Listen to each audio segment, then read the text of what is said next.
అలాగే పత్తికాయ పగిలి పత్తి తీయడం చాలా తేలిక. మిగతా మీ హైబ్రిడ్ లాగా ఇరక్కపోవటం, దూది ఎంత బీకినా రాకపోవటం అనేది దీంట్లో సమస్య లేదు. అందులో ఇది గుబ్బ పగలటం కూడా ఆరోగ్యకరమైన చెట్టుకి ఆరోగ్యకరమైన గింజ పురుగు దాకకుండా ఉంటే దాన్ని గులాబీ రంగు పురుగు కనుక తొలిసి పెట్టకుండా ఉంటే దాంట్లో గుబ్బ నిండుకు పగిలితే పత్తి చాలా ఈజీ అనమాట తీయటం. ఇరక్కపోవటం ఉండదు. ఒక 3 పనలు 4 పనలు వచ్చి ఒక 5 పచ్చ అందులో ఇరుక్కుపోతాయి చాలా రకాలు. ఇది అట్లా అందులోనే ఒకటి ఇరుక్కుపోద్ది. కానీ ఈ పత్తిలో మాక్సిమం 87-90% ఇరుక్కుపోవటం అనేది జరగదు. మొత్తం పత్తి గుబ్బ తీయటం కూడా చాలా తేలిగ్గా వస్తుంది. అయితే ఇప్పుడు 5 గదుల్లో ఒక గది పచ్చ నిప్ప తీసినట్టయితే 8 నుండి 9 గింజలు వస్తాయి.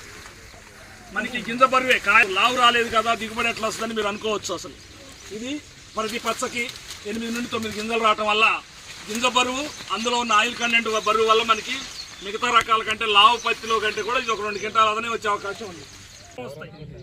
5 పచ్చలు కలిగి ఉండటం వల్ల మనకి గింజల బరువు తూకం తెలుస్తుంది. కాబట్టి సంజయ్ గోల్డ్ మీకు ఎందుకు నచ్చిందో కూడా మీరు చేసుకొని ఇంకో 10 మందికి చెప్పేటట్టు ఉన్నారు.